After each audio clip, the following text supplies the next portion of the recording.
What is going on, everybody? Welcome to another episode of Facemask Fantasy. I am Nick Payne. John Alsace is on the other side. What's going on, John? What is going on, Nick? I am happy to be here. You know what we do here? We bring you up-to-date fantasy content every day on our channel. So if you have not hit that subscribe button, then please do. It helps us out and it helps you out. Before we begin, just wanted to tease for all of you guys. On Sunday, August 1st, we will be releasing the first edition of the 2021 Facemask Fantasy Redraft Draft Plan. We'll be updating it as training camps unfold, as preseason games begin to be played. So be on the lookout for that, because like John just said, we're here to give you fantasy content. We're here to help you win your league. So again, this Sunday, first edition of the Facemask Fantasy Redraft Draft Plan. You can find that on our website, facemaskpod.com. Be sure to check it out. All right, so today we are going to be talking about Deshaun Watson, and specifically, how do you approach him? Should you be expecting him to play games? If so, how many? Nick, I know that you have a pretty good handle on this situation. Tell us your thoughts on Deshaun Watson coming into the 2021 season. Well, I'm not a lawyer, you know. I can't speak to. Not yet. I can't speak to every single individual legal scenario that comes across the NFL's plate. But talking about Deshaun Watson, because it's official, he did report to Texans training camp this week. He's unlikely to see the field, but he obviously is looking to avoid getting fined. He does not want to play for the Texans. He wants to be traded. That stance remains clear, and multiple reports have started to come out that the Texans are willing to listen to offers for Deshaun Watson. Their asking price is, in a word, astronomical.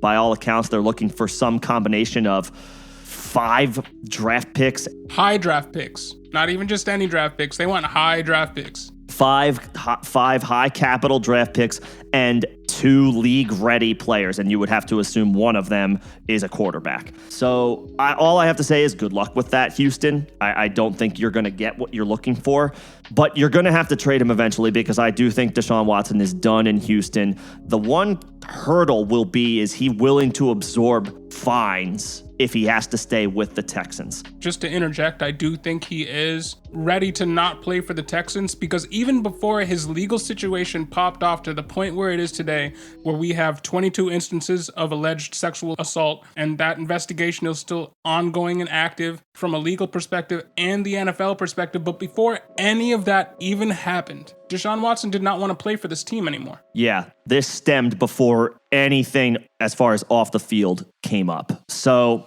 back to his potential fantasy prospects for the 2021 season. Just looking at past legal issues that other NFL players have dealt with, and not to compare what Watson is going through with anybody else, but it's pretty rare that the NFL suspends a player for an entire season, or, you know, let alone, say, banning them from the league. It really doesn't happen. It didn't happen with a guy like Randy Gregory. It didn't happen with Kareem Hunt. It didn't happen with Ezekiel Elliott. They were all suspended, but nobody has seen a ridiculous, or I don't want to use the word ridiculous. Nobody has seen a significant season-ending suspension as a result of legal trouble. So if you're asking me what do I think happens with Deshaun Watson in 2021, I think we're looking at an 8-game suspension. I think he misses half the year, regardless of what happens off the field. I think the NFL is going to step in and make their own decision, whether this case gets settled, whether he's found guilty, which obviously would be the worst case scenario for Deshaun Watson, and then playing is the least of his concerns. But I think he gets suspended 8 games. This will be in conjunction or around the time of the trade deadline. His potential to be traded will go up each subsequent week, especially once the NFL knows when he is going to be allowed to return to the field.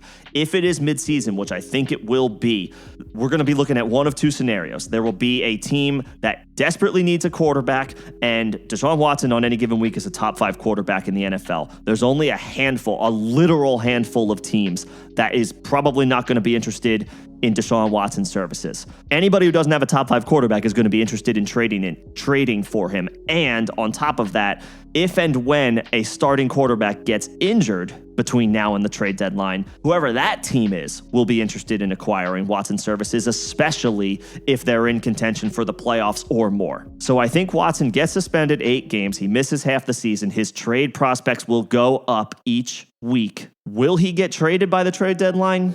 That remains to be seen. I do think a team will shell out the assets to acquire him because we're not talking about any position here. We're talking about a quarterback, and we're talking about one of the best quarterbacks in the NFL. He absolutely is one of the best quarterbacks in the NFL. 2017, he only played 7 games, but he had the highest points per game of any quarterback through those 7 games. In 2018, he was the QB4. In 2019 and 2020, he was the QB5. He led the league in passing scores after losing DeAndre Hopkins. That's all I'll say about 2020. Now, where we differ, because we both agree on the caliber of player that we're dealing with, you think that the NFL is just going to slap 8 games on him and let him play again. That's my prediction. If you're basing this on past legal situations, most if not all, and I have not dug into every legal situation of the past 10 years, but they all had to do with basically one party against an NFL player, and then it got resolved. This is 22 separate people seeking litigation against Deshaun Watson, and it's been in the public eye. This is 2020 we're talking about here. We've seen the league take stances before on certain players that they want to make an example out of. I don't know if they just give him 8 games with 22 instances of alleged sexual assault and just say start playing for another team again, you're good to go. That's fair. That's my hesitancy here. So from a draft perspective, you're saying take a shot on him with your last pick and hold him for 8 games or however long his suspension is just to see if he does hit the field, and if he does, you got a top 5 quarterback on your hands? In a 1 quarterback redraft league, he's going to be hard justifying rostering, even if we know going into the season that he will be able to return in the second half of the season. It's going to be hard justifying that because you're going to have to give up a roster spot for a guy who you know is not going to play. That's one side of the coin. If it's a super flex league, he might be a little bit more worth rostering. So I would say if you're a league that uses FOB instead of just straight waivers, don't draft him. Don't draft him because you can decide if you want to take that plunge week 4, week 5, whatever it is, assuming we know, which we don't right now, assuming we know he's going to play at some point this year. I would not draft him in 1 quarterback redraft. Superflex, yeah, I would say it might be worth it to stash him. You'll be holding 3 quarterbacks anyway in a Superflex league, so you may have to reach for him a little bit. But again, if you know he's going to play in the second half of the season, that's a lottery ticket to a fantasy championship. As far as having 2 high-end, assuming you already have 1 high-end quarterback and you don't have to pay up that much for a second high-end quarterback. If we know he's going to play, I don't care where he ends up. Yeah, he's been a top 5 option on one of the worst franchises around. Well, recently. They've made the playoffs, but that's kind of been their limit. On the back of having one of the top 5 quarterbacks in the league. I mean, we've had this discussion off the air, Nick, when we've talked about how quarterbacks can boost crappy teams. I think that's what was happening in Houston. I don't think Houston was a well-run team, and that's one of the reasons Watson wants to hit the road. But to your point, he was top 5 on a bad team. If he goes to a team with weapons, like we've talked about Denver for Aaron Rodgers, if he was to land in Denver with the amount of weapons that they have there, I mean, I think top 5 quarterback over whatever span he's playing games there is his floor. It's not his ceiling. Easy. Yes, I agree. And then, of course, there is the scenario where he doesn't get traded, right? The legal issues are too much. Maybe they're mounting. They come to a decision. Maybe, to your point, it is a longer suspension than what I'm predicting. Or no team actually wants to give up a combination of 5 high draft picks and starting caliber players. I think Houston's ultimately going to have to come off that pedestal because I don't think anybody's going to offer that. But that's... especially considering the legal situation, right? Exactly. there is a small chance that if he is eligible to play this season, it could just be for Houston.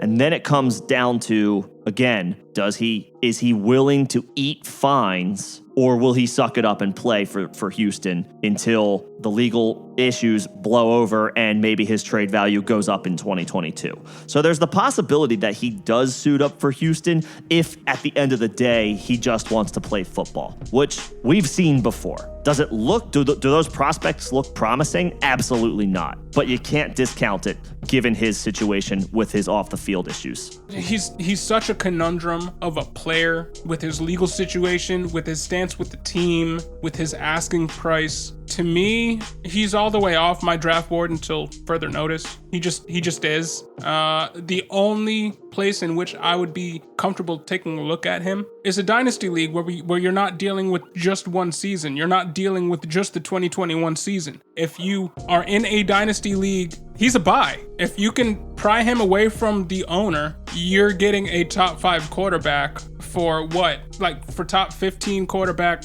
prices. And he's 26 right now? He's 25. Yeah.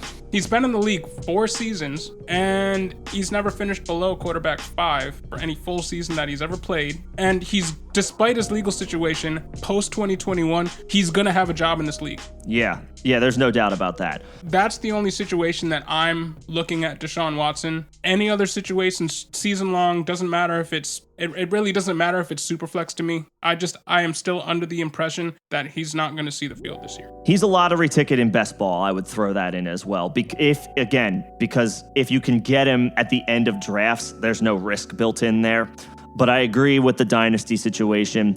If the Watson owner is set at quarterback and is looking to sell, then yeah, jump in on that. I don't know how willing the Watson owner would be to sell at a discount, but they're not going to get the return that they're looking for. So if you're the Watson owner, you probably should just hold and hope for the best. Unless you've got Patrick Mahomes and Josh Allen, or Patrick Mahomes and Kyler Murray, you might as well just hold, because like you said, he will have a job moving forward in this league. It's probably not going to be with Houston, which means that his on-field situation can only go up, at least starting in 2022, if not the back half of 2021. So what do you guys think? Do you guys agree with Nick and think that he's just going to get an 8-game suspension slapped on in 2021 and he could see some meaningful playing time this year and is as such worth your investment in the draft? Or are you like me and think he's just going to get suspended all season? Put your thoughts in the comment section below. And once again, I would just like to throw this out there. Go and check out on August 1st, Nick's Redraft draft kit. It might be the most beneficial thing you read all offseason. It's going to be in-depth analysis, position by position breakdown, guys that I like at their ADP, guys you should be targeting, and guys you should be, I won't likely highlight guys I'm fading. I'm more or less going to be boosting guys that I like relative to cost. So appreciate that last second shout out. Again, you can find that on our website, facemaskpod.com. Thank you for listening. My name is John Alsace. I'm Nick Payne. Appreciate the listen, guys.